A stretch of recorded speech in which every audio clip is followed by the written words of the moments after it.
أشهد لله لهم الفاتحة. أعوذ بالله من الشيطان الرجيم. بسم الله الرحمن الرحيم.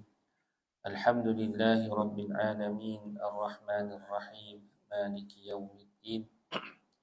إياك نعبد وإياك نستعين اهدنا الصراط المستقيم صراط الذين أنعمت عليهم غير المغضوب عليهم ولا الضالين آمين.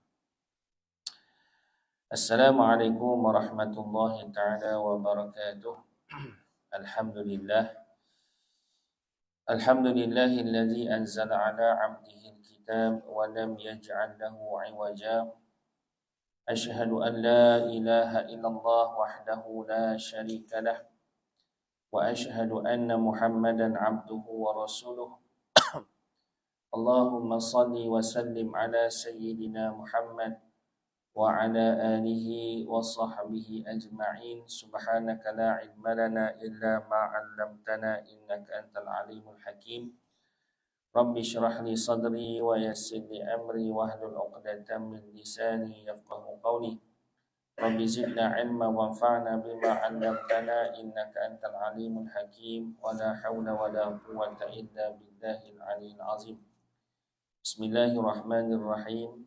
Nawaitu ta'alluma wa ta'lim wa tadhakkura wa tazkir wal naf'a wal intifa' wal ifadata wal istifadah wal hatha ala tamassuki bi kitabillahi wa sunnati rasulih wa du'a'a ila al-huda wa dalalata ala al-khair ibtigha'a wajhillahi wa mardatihi wa qurbihi wa thawabih.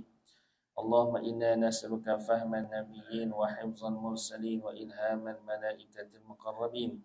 Allahumma aghnina bil ilmi wa zayyinna bil hilmi wa akrimna bil taqwa wa jammilna bil afiyah ya arhamar rahimin. Amma ba'du fa ya ayyuhal mu'minun ittaqullah usikum wa nafsi bi taqwallah wa ta'atihi la'allakum tuflihun. Alhamdulillah, kita panjatkan syukur dengan segala kurniaan serta limpahan nikmat daripada Allah Subhanahu wa taala untuk kita memenuhi tugasan-tugasan yang Allah Taala telah tetapkan sebagai hamba Allah. Maka nikmat-nikmat itu jangan kita kufuri dengan kita mengabaikan untuk melakukan ketaatan. Maka orang-orang yang mengabaikan nikmat Allah Taala itu akan diazab. Sebagaimana disebutkan di dalam surah Ibrahim, la in syakartum la azidannakum wala in kafartum inna azabi lasyadid. Sekiranya kamu syukur di atas sekalian nikmat-nikmat Allah, maka Allah Ta'ala akan tambah lagi nikmat-nikmat itu dalam bentuk peluang-peluang kebaikan. Wala in kafartum, jika sekiranya kamu kufur, inna azabi lasyadid, jika sekiranya kamu kufur, sesungguhnya azab itu adalah sangat pedih. Jadi kita bersyukur pada Allah dengan nikmat masa, kesihatan, peluang untuk kita dapat bersama-sama duduk seketika dalam taman-taman ilmu ini sambil kita bermutalaah, mengulang kaji kalaupun kita telah belajar. Dan kalau kita belum dengar, maka inilah ilmu baru mungkin yang kita dapat di dalam sekian banyak ilmu-ilmu Allah, yang mana ilmu ini sebenarnya menjadi fardu ain kepada kita untuk kita laksanakan apabila sampai waktunya. Namun menjadi kewajipan kita untuk kita beramal dan belajar terlebih dahulu sebelum kita nak melaksanakan segala tuntutan itu, supaya membetuli dengan kehendak dan juga praktikal yang ditunjukkan Nabi kepada kita. Alhamdulillah, pada pertemuan kali ini kita akan sambung perbincangan kita menggunakan kitab Minhaj Ulum Fiqh, yang mana dalam pertemuan-pertemuan yang lalu kita telah pun menghuraikan sedikit sebanyak pengenalan kepada bab jinayat, yang merupakan salah satu cabang daripada ilmu fiqh. Tapi bab jinayat ni seolah-olahnya macam kita tak beramal pun, kerana tidak ada klausa yang mengizinkan untuk kita lakukan. Walaupun kita ada mahkamah syariah, tetapi tidak mencapai standard untuk kita nak laksanakan hukum ini. Namun kebanyakan daripada bab-bab jinayat ini dikendalikan oleh mahkamah sivil yang tak menepati sebagaimana yang Allah Ta'ala perintahkan. Walaupun mahkamah syariah itu boleh kita katakan kuat jugalah, dia ada sampai 3 peringkat, tetapi banyak hukum-hukum yang berkaitan dengan hukum syarak, iaitu bab jinayat ini tak mampu lagi ataupun tak menepati lagi untuk dilaksanakan kerana perlu kepada proses-proses kelulusan, khususnya di parlimen dan sebagainya. Mungkin tuan-tuan pun dapatlah gambaran itu, kenapa kita wajib memperjuangkan untuk melaksanakannya, kerana dia termasuk dalam salah satu perintah Allah dan kenyataan-kenyataan hukum itu jelas yang kita telah dipersembahkan dan kita sering baca di dalam Al-Quran. Baik, dalam pertemuan ini kita nak tengok sedikit berkenaan dengan sekian banyak bab-bab jinayat ini yang mana telah dijelaskan kepada kita berkenaan dengan kesalahan-kesalahan yang dikenakan dan hukumannya terbahagi kepada hudud, qisas, diyat dan juga ta'zir. Ini mungkin istilah yang tak bisa kita dengar lah, kan? Ataupun kita ni mungkin kita kata kami tak ada sangkut paut kot, yang ni mahkamah lah, hakim, peguam. Tapi akan menjadi sesuatu yang perlu kita tahu apabila dia melibatkan hak-hak kita dicerobohi. Sebab jinayat ni ialah perkara yang berkaitan dengan pencerobohan hak. Maka Islam telah menyediakan satu garis panduan dan juga jalan keadilan yang mana kedua-dua belah pihak akan mendapat manfaat dari sudut orang yang terinayah dan juga penyenayah yang melaksanakan jenayah. Maka dia ada peluang untuk bertaubat dan diringankan dia punya azab di akhirat apabila dia melalui proses untuk diberikan sama ada ta'zir ataupun diyat ataupun qisas ataupun hudud, maka dia akan terlepas dia punya azab di akhirat. Itu ganjaran Allah ataupun itu jaminan Allah Subhanahu Wa Taala.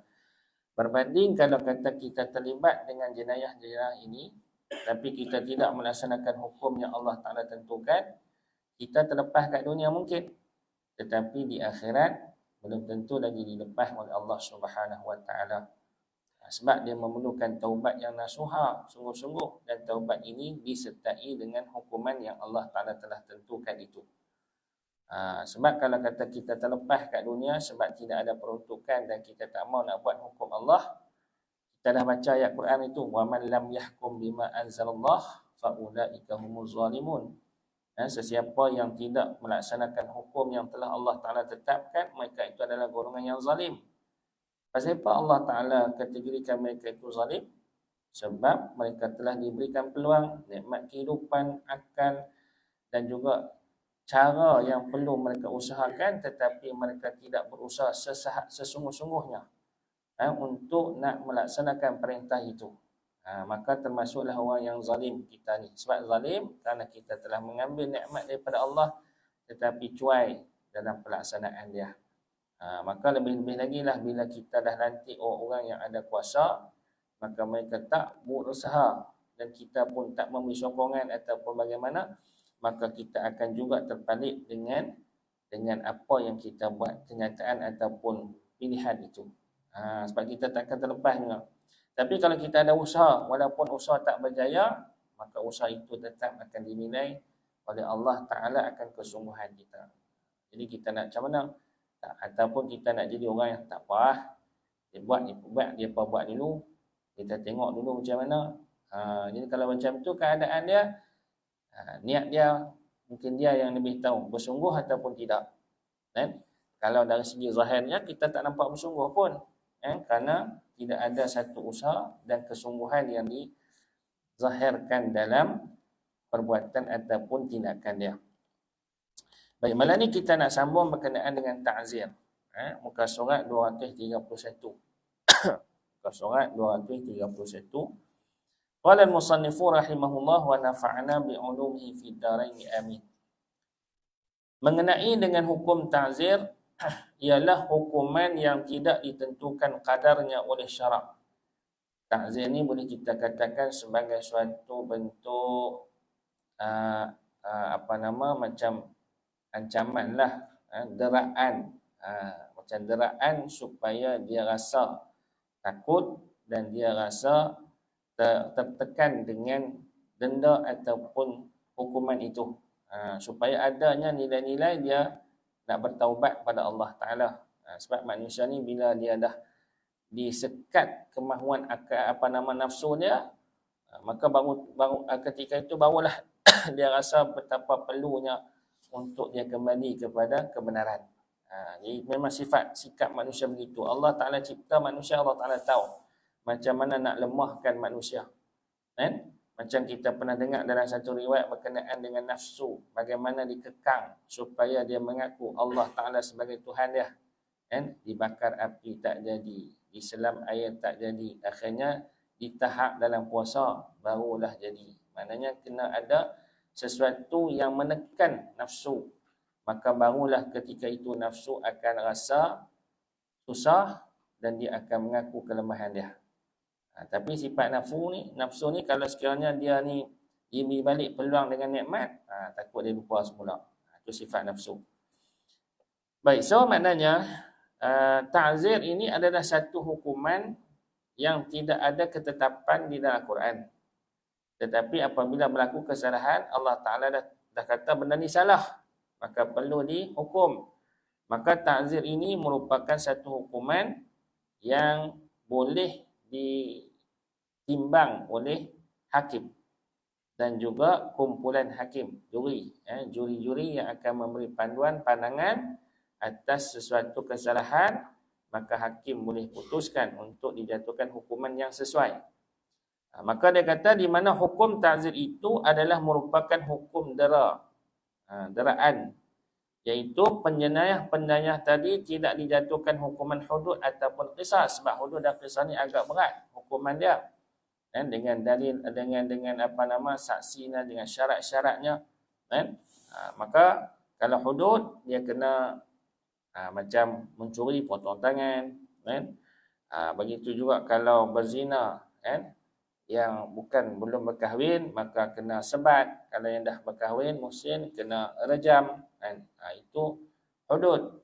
Manakala qisas ialah berkaitan dengan diganti balik, kan. Kalau dibunuh maka dibunuh semula, kan. Kalau dia menyakiti seseorang itu pada satu tempat, maka diberikan izin untuk disakiti pada tempat itu juga kepada jenayah, ataupun digantikan dengan bayar diat ataupun pampasan. Itu qisas.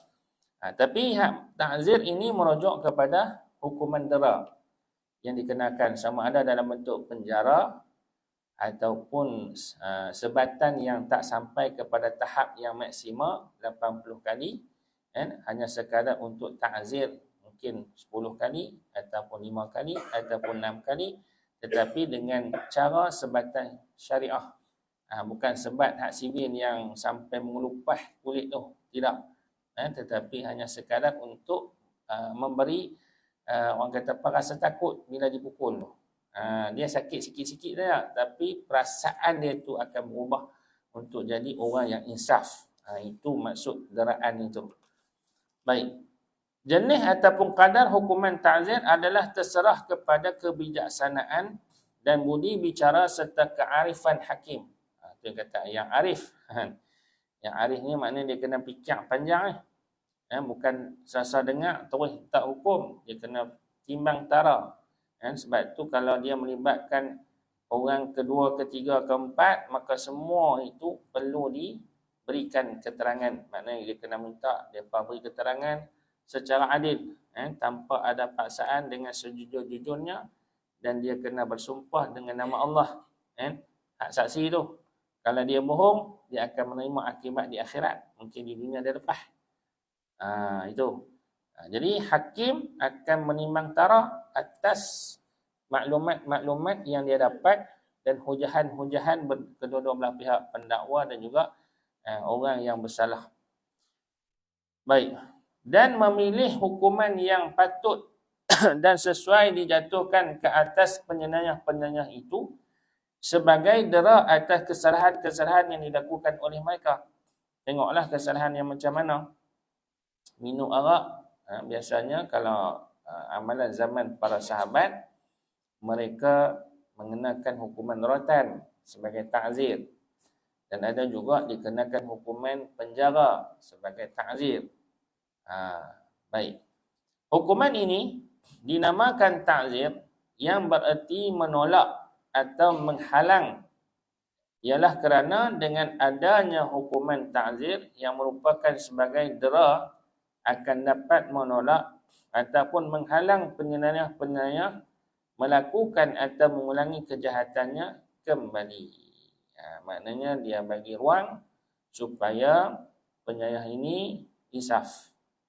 Sebab tu bila duduk di dalam penjara pun ada program kaunseling, motivasi diberikan supaya dia bertaubat kepada Allah Subhanahu Wa Taala ataupun tinggalkan jenayah dia tu. Jadi maknanya peringkat awal tu ta'zir dalam keadaan yang ringan tetapi memberi kesan. Kalau sekiranya keluar pula duk buat pula, mungkin akan diberatkan lagi ta'zir dia, supaya dia tu insaf. Baik. Hukuman hudud, qisas, diyat, ta'zir adalah untuk menjaga agama. Hakikatnya hukuman-hukuman yang telah ditentukan oleh syarak dalam kategori hudud, dalam kategori qisas, dalam kategori diyat dan juga ta'zir adalah untuk menjaga agama. Maqasid syar'iyah dia adalah untuk menjaga agama seseorang. Nyawa, begitu juga akal fikiran, nasab keturunan dan harta benda. Maknanya bukan satu saja maqasid, tetapi ada 5 di situ. Dia nak jaga semua. Nak pelihara agama seseorang, nak pelihara nyawa seseorang. Kalau kata kita ada hukum hudud ataupun qisas, contohnya bagi orang yang membunuh, maka dihukum bunuh balik kat dia. Maka orang yang sabit kesalahan tu ataupun selepas daripada itu ada jenayah lagi nak buat, maka kemungkinan rasa takut itu akan ada di dalam diri mereka. Sebab apa tuan-tuan? Kalau kita tengok hukum syarak ataupun beza dengan hukum sivil, hukum syarak ataupun hukum yang Allah Ta'ala telah tentukan, Allah Ta'ala datangkan sekali dengan pakej sama ada rahmah ataupun orang kata apa, Allah Ta'ala turunkan sekali dengan bantuan dia untuk menjadikan seseorang yang mengamankan hukum Allah Ta'ala ni mendapat manfaat. Sebab Allah Ta'ala yang mencipta kita, dialah yang mengubah hati-hati manusia. Ya muqallibat qulub, wahai Tuhan yang membalik-balikkan hati. Allah. Jadi bila kita buat sesuatu yang Allah Ta'ala telah perintahkan, maka Allah Ta'ala akan bantu. Tapi kalau sekiranya kita buat sesuatu ikut suka kita, bukan ikut ketentuan Allah, Allah Ta'ala lepaskan urusan tu kat kita. Maknanya tak ada bantuan Allah, tak ada jaminan Allah. Maka kalau hampa fikir benda tu boleh selamat, boleh selesai masalah, akibatnya sebenarnya tak akan ada penyelesaian daripada apa yang kita fikir ataupun kita pilih. Sebab tidak ada bantuan daripada Allah. Pasal apa kita kata lagu tu? Kenapa yakin kita kata macam tu? Kerana rukun iman kita. Dan juga kerana kenyataan Allah Subhanahu Wa Ta'ala sendiri yang dinyatakan dalam Quran, in tansurullah yansurkum wa yusabbit aqdamakum. Itu salah satu daripada dalil ataupun ayat yang mana jaminan Allah Subhanahu Wa Ta'ala kalau kita tolong apa yang telah Allah Ta'ala perintahkan kepada kita untuk dilaksanakan, maka Allah Ta'ala akan tolong selesaikan masalah kamu. Tapi kalau tidak sebaliknya, maka Allah Ta'ala biarkan kita dengan sendirinya. Ikutlah hang nak buat apa dan aku tak akan bantu. Terimalah akibat yang hampa-hampa telah buat, kerana apa yang hampa pilih itu biasanya akan membawa kepada keburukan. Akan merosotkan lagi keadaan, bukan kebaikan. Itu yang Allah Ta'ala sebut di dalam ayat-ayat di dalam Al-Quran. Sebab itu kita yang faham ni tuan-tuan, kita bertegah nak supaya hukum Allah Ta'ala ni dilaksanakan. Pasal apa? Sebab kita tahu dan yakin Allah Ta'ala akan bantu menyelesaikan segala bentuk masalah yang ada dalam dunia kita hari ini. Tapi kalau puak-puak yang tak yakin dengan Allah, mereka yakin kepada siapa? Mereka yakin kepada nafsu dan juga akal mereka. Sedang akal tu pun adalah pemberian Allah. tetapi mereka telah gunakan nikmat Allah dengan cara apa? Inhiraf, cara bersalahan dengan apa yang Allah Ta'ala tetapkan kepada kita. Itu yang dikatakan zalim. Kan? Kita telah buat sesuatu yang zalim. Allah Ta'ala suruh buat macam ni, kita pilih jalan yang lain. Maka kita telah melakukan kezaliman yang nyata. Itu dia tuan-tuan. Baik, sebab itu dalam bab ini ataupun hukum jenayah ni sebenarnya maqasid dia ataupun maksud syariat ini adalah untuk menjaga kepentingan manusia. Kan? Kepentingan penjenayah, kepentingan yang dizalimi, dan kepentingan semua orang. Bukan saja-saja nak buat ni. Tetapi Allah Ta'ala yang menjamin dia punya kehasilan dia, keberhasilan dia. Baik, justru itu apabila berlaku sesuatu pencerobohan terhadap agama, nyawa, akal fikiran, nasab, yakni keturunan atau harta benda seseorang, adalah bermakna mereka telah melakukan jenayah syar'iyah yang wajib dijatuhkan hukuman hudud ataupun qisas, niyat atau ta'zir, di mana hukuman-hukuman tersebut tidak boleh ditukar ganti. Tak boleh. Kerana apa? Kerana hukuman-hukuman itu telah ditetapkan oleh Allah dan Rasulnya di dalam Al-Quran dan Hadis. Mana kalau kita ubah, kita langgar hukum Allah. Sebab tu, sedang tak sedang memang kita langgar lah ni. Bila berlaku sesuatu jenayah, kita akan rujuk kepada mahkamah sivil, bukan mahkamah syariah yang bersumberkan kepada hukum Allah. Maka secara tak langsung, kita telah langgar perintah Allah. Sedap ke tak sedap tu? Macam tak sedap ya? Memang tak apa sedap lah. Kita dah selesa dalam keadaan budaya hidup kita ni. Sebab tu dalam kuliah tafsir dulu kan kita dah baca bagaimana orang-orang hari ni dia lebih selesa dengan keadaan dia dan dia kata aku nak ikut macam orang dulu dah. Orang dulu buat akhir dah. Walaupun masih lagi tidak menepati hukum Allah Ta'ala, tapi dia rasa macam orang dulu. Takkan orang dulu tak fikir kot. Takkan kita pula nak usaha. Okey dah lah. Tak payah susah-susah lah. Aman damai dah lah ni. Lagi, kalau kita buat lagi, apa orang kata? Apa orang Islam, orang yang bukan Islam kata? Kalau orang kata tu, kita kena habaq lah kat mereka. Sebab tu, lah ni, sejauh mana kita telah berdakwah kepada orang bukan Islam? Apa persepsi orang bukan Islam kepada kita? Hari ni, orang bukan Islam nampak hang buruk ya. Sebab dimomokkan oleh orang yang bukan Islam yang tak faham. Dan orang Islam yang tak faham pun, sama juga. 2 kali 5. Dia kata Islam ni memang menyeksa. Islam ni memang nampak berat lah. Kalau nak beramal Islam sungguh-sungguh pakai talibat apa? Islam ni hanya duk fikir mati. Mai kuliah duk cerita bab mati lah. Duk cerita bab kiamat, cerita Imam Mahdi, cerita... sebab tu guru saya tak apa setuju. Kalau kita duk main ceramah, duk cerita bab kiamat. Apa persiapan kita untuk tu? Kita ni diberi tugas untuk dunia, apa yang buat? Macam mana masyarakat kita, macam mana dakwah kita untuk orang kembali mentauhidkan Allah.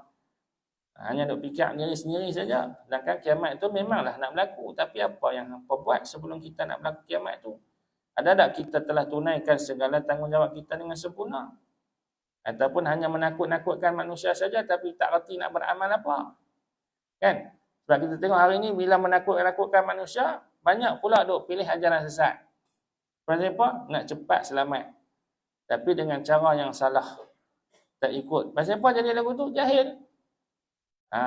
Salah siapa? Salah kita yang mengaji tapi tak tahu. Tak reti cara nak berdakwah kepada manusia supaya mereka sedar untuk hidup beragama. Salah kita lah tuan-tuan. Itu jangan tak salah tu kepada salah orang lain.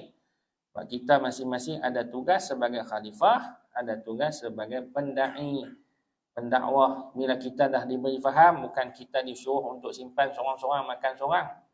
Kita disuruh untuk menyebarkan. Sebab tu dalam surah Al-As, Allah Ta'ala telah menyebutkan rugi kita ni. Kalau kita tidak ada sifat apa? Watawasau bil haqqi watawasau bis sabri. Berpesan-pesan dengan kebenaran, makna kena cerita. Orang yang tak tahu tu kena habaq. Kita jangan salahkan mereka pasal-apa. Mereka duk tolak hukum Allah Ta'ala ni. Awak teruk sangat mereka ni. Tapi kena tanya kita pula, awak teruk sangat tapi habaq kat mereka. Itu persoalannya. Jangan cepat salahkan orang, tapi salahkan kita yang telah diberikan amanah ilmu ni untuk menyampaikan itu. Baik, kita berhenti Zat untuk azan insya-Allah.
Baik.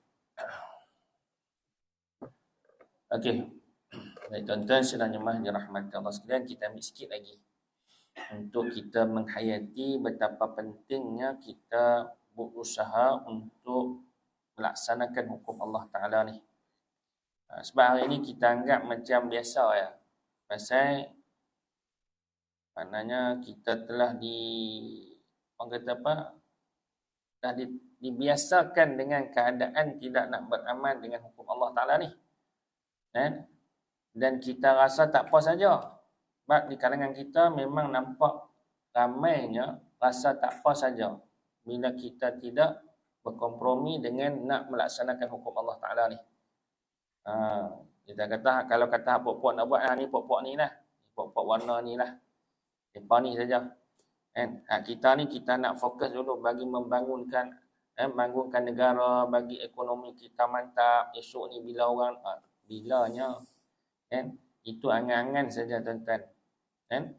Sebab itu bila kita dah diberikan sedikit nikmat yang Allah Ta'ala kurniakan, dengan nikmat ada kuasanya, nikmat ada kemampuannya, maka kita kena jalankan amanah itu. Dan amanah yang paling kita kena laksanakan ialah amanah dakwah itu sebenarnya dulu. Semua kita. Dan hari ini kita tengok orang kita hanya suka menyalahkan orang lain. Tapi dia tak buat kerja. Dan kebanyakan kita juga tak tahu nak berdakwah tu macam mana. Sebab kita tak pernah pun duduk dalam badan dakwah. Sebab kata kena duduk badan dakwah pun boleh buat dakwah kot. Tapi yang duduk dalam badan dakwah tu pun tak berdakwah sungguh-sungguh pun. Itu yang masalah dia. Sebab kita masing-masing tak didedahkan dengan apa yang perlu kita buat terlebih dahulu apabila kita nak melaksanakan tugas sebagai khalifah itu. Jadi secara ringkaslah kita nak abad dakwah kita yang perlu kita buat apa dia tuan-tuan? Pertama, kita kena kenal pasti di mana kekurangan kita dari sudut ketaatan kita pada perintah Allah. Sebelum kita nak berdakwah kepada orang, kita kena mulakan diri kita. Sebab itu di dalam surah Al-Asr pun dia mulakan dengan diri kita dulu. Wal asri innal insana lafi khusr illa alladhina amanu. Amanu tu dulu. Orang-orang yang beriman kepada Allah Subhanahu Wa Taala, maknanya dia kena lengkapkan kefahaman dia. Tapi dalam waktu yang sama dia kena buat usaha kerja. Bukan nanti kita betul-betul dah sampai peringkat mukhlisin dah baru nak berdakwah, tak. Apabila kita dah ada sedikit kemampuan ilmu dan kita faham betapa perlu kita berubah ke arah kebaikan dan ketaatan pada Allah, maka di situlah bermulanya dakwah kita. Apa dia? Kita menunjukkan akhlak yang baik. Sebab tu Nabi datang dengan akhlak terlebih dahulu. Nabi datang dengan akhlak. Walaupun sebelum dilantik menjadi Nabi, Allah Ta'ala telah mempersiapkan diri Nabi itu dengan akhlak dulu. Lepas ada akhlak yang baik itulah, barulah Allah Ta'ala turunkan wahyu. Nabi teruskan delivery kebaikan itu. Tapi Nabi telah diiktiraf kebaikannya sebelum dia jadi Nabi terlebih dahulu.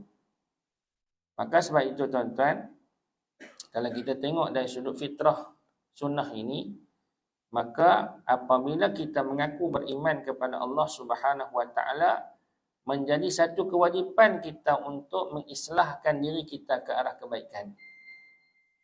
Baik dari sudut segala bentuk amalan-amalan kita, dari sudut diri kita dengan Allah, diri kita dengan sekalian makhluk yang lain. Itu satu. Jadi di situlah bermula dakwahnya. Bila kita dah buat baik kepada manusia, manusia akan mudah tertarik kepada kebaikan kita. Dan bila kita dah buat baik, maka di situlah ada kebaikan yang akan ada hati-hati yang tertarik dan mereka mula tertanya-tanya bagaimana kebaikan itu bermula. Maka di situlah kita boleh sampaikan risalah Allah Ta'ala. Kerana Islam ni adalah indah. Tapi kita telah menutup keindahan dia kerana kita sendiri tidak mengindahkan diri kita dengan keindahan Islam itu. Sebab tu orang Islam hari ni tak nampak Islam tu bagus. Dan mereka masuk Islam tu pun pasal mereka buat kajian kerana mereka duk cari satu kebenaran. Duk cari, maka mereka nampak Islam tu yang benar. Islam tu lah yang terbaik. Islam tu lah yang sempurna. Tapi apabila nak tengok contoh kepada orang Islam, tidak ada satu pun yang terselah di kalangan ataupun kepada orang Islam ni. Kalau ada pun sikit sangat di kalangan orang alim. Sikit sangat. Tak nampak. Maka menjadi kewajipan kepada kita tuan-tuan. Sebab tu bila mana berlaku krisis dalam agama ni, kita tak boleh salah orang dulu. Kita kena salahkan diri kita dulu. Kita lah yang menjadi punca fitnah kepada agama bila kita tidak beramal dengan agama yang sebenar. Itu salah kita. Sebab tu tuan-tuan, kita kena banyak bertaubat ni. Dalam duduk mengaji tapi kita tak beramal banyak perkara.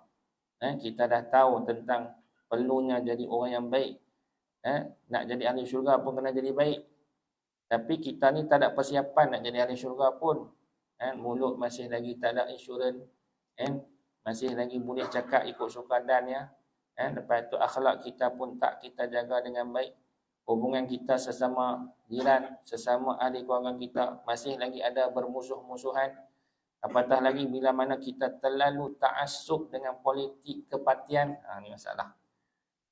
Politik memang ada dalam Islam, tapi masalahnya bila kita terlalu ta'assub dengan politik kepatian, maka kita terlalu berasabiah dengan pelatih politik kita. Sampaikan orang lain semua dah jadi musuh kita. Hatta orang Islam sama-sama Islam pun.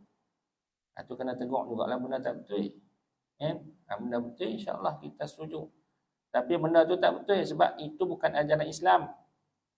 Ajaran Islam ni suruh kita berdakwah. Semua orang ni adalah saudara kita. Tapi bila kita ta'assub sangat dengan kepatian yang telah dijajah pemikiran kita oleh golongan-golongan barat ni tuan-tuan. Sebab apa? Dia tengok di situlah cara untuk nak bagi pecah belah kita, maka kita pun sangat-sangat terikut dengan fikrah yang begitu. Akhirnya orang Islam rugi. Ramai saja kita ni. Di Malaysia ni kita masih lagi majoriti, tapi kita telah dikuasai. Kita telah dijajah oleh minoriti. Sedap ke tak sedap tuan-tuan?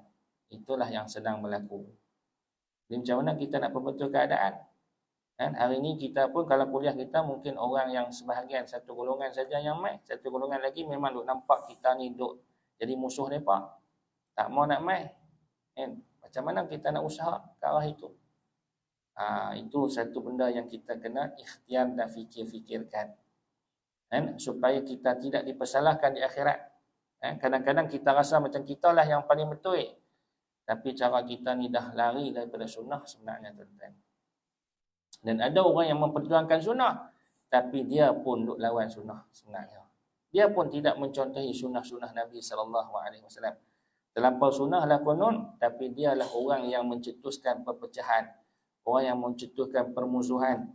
Orang yang menuduh orang ni fitnah, orang tu fitnah orang ni. Siapa dia? Yang mengaku ahli sunnah orang.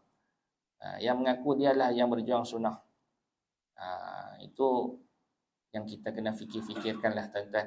Saya bukan nak kata siapa, tapi cuba kita bawa satu perkara yang sedang barah di dalam masyarakat kita untuk kita fikir-fikirkan dan cuba cari jalan penyelesaian sesama kita.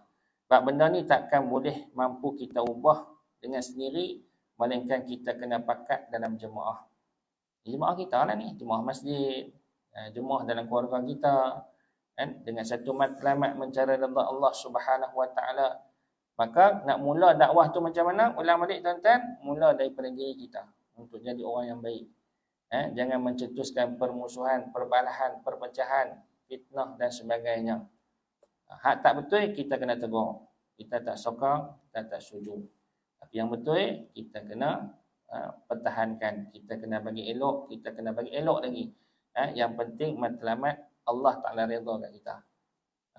Balik tengok pada ayat wa'tasimu bihablillahi jami'an wa la tafarraqu wazkuru ni'matallahi 'alaikum iz kuntum a'da'an fa'alafa baina qulubikum fa asbahtum bi ni'matihi ikhwana.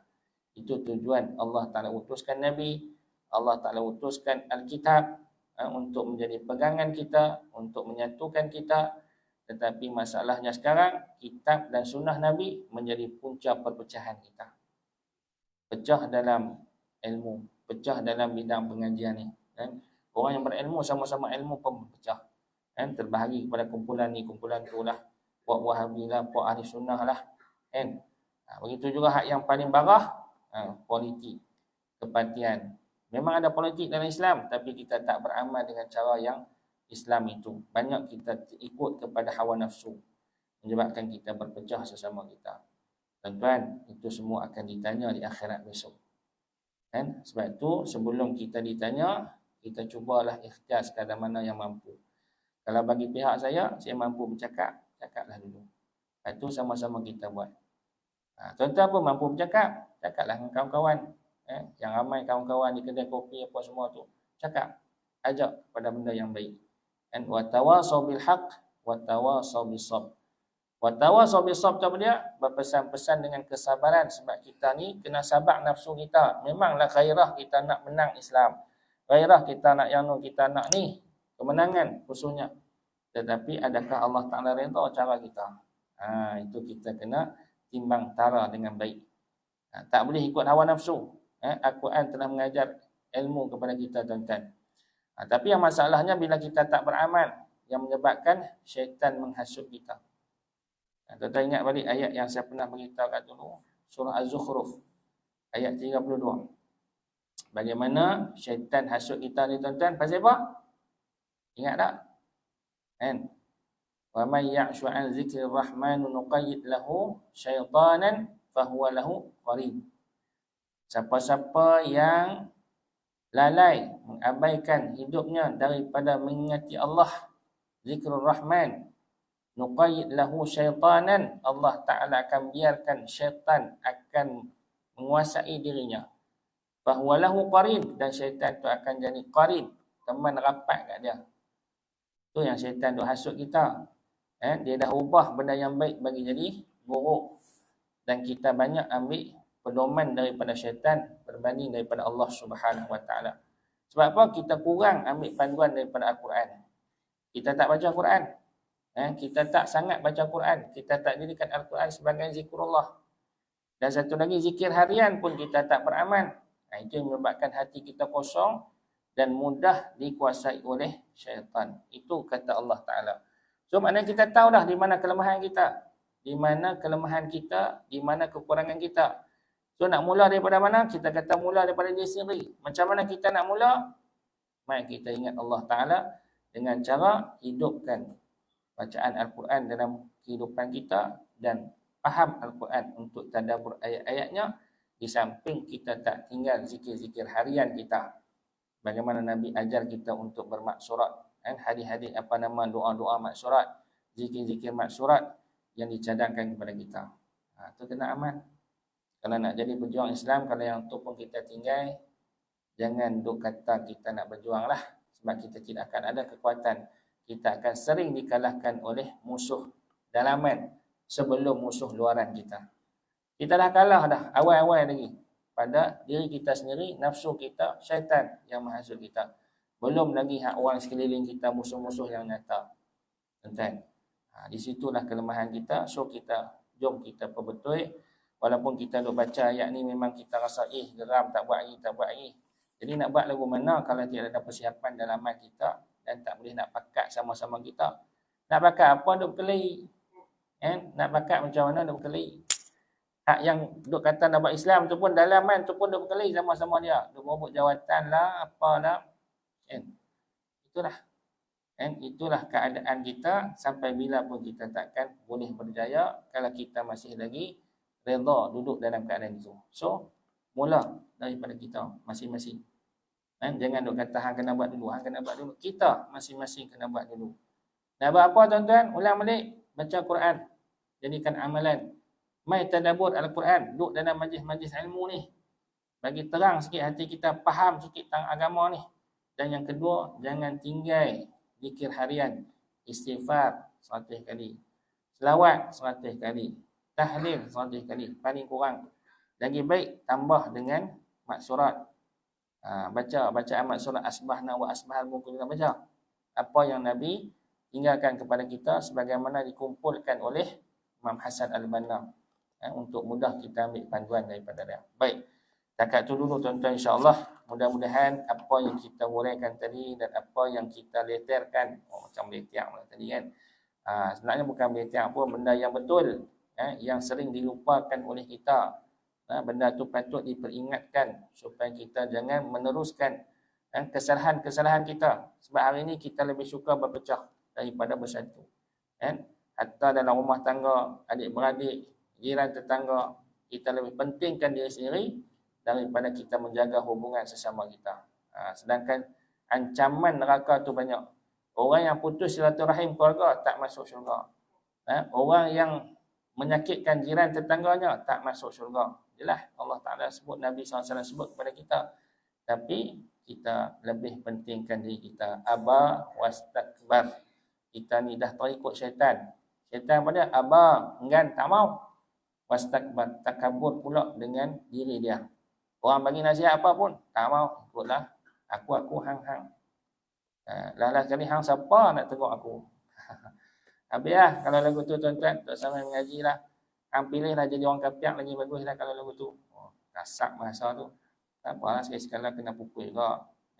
Abang-abang kita fikirkan. Yang tekanan fikiran kita ni untuk kita bermuhasabah diri, insyaAllah. Baik, sekadar itu dulu. Ampun dan maaf. Aku qali hadza wa astaghfirullah wa billahi taufiq wal hidayah. Assalamualaikum warahmatullahi taala wabarakatuh. Bismillahirrahmanirrahim. Alhamdulillahirabbil alamin wassalatu wassalamu ala asyrafil anbiya'i wal mursalin wa ala alihi wa sahbihi ajma'in. Allahumma faqihna fid din wa 'allimna at-ta'wil wahdina 'ala siratikal mustaqim. Allahumma arhamna bil Qur'an waj'alhu lana imaman wa nuran wa hudan wa rahmah. Allahumma dhakkirna minhu ma nasina وعلمنا منه ما جهلنا وارزقنا تلاوته آناء الليل وأطراف النهار واجعله لنا حجة يا رب العالمين. اللهم طهر قلوبنا من النفاق وأعمالنا من الرياء وألسنتنا من الكذب وعقلنا من الخيانة. اللهم اختم لنا بحسن الخاتمة ولا تختم علينا بسوء الخاتمة. دعوهم فيها سبحانك اللهم وتحيتهم فيها سلام وآخر دعوانا الحمد لله رب العالمين. تقبل الله منكم.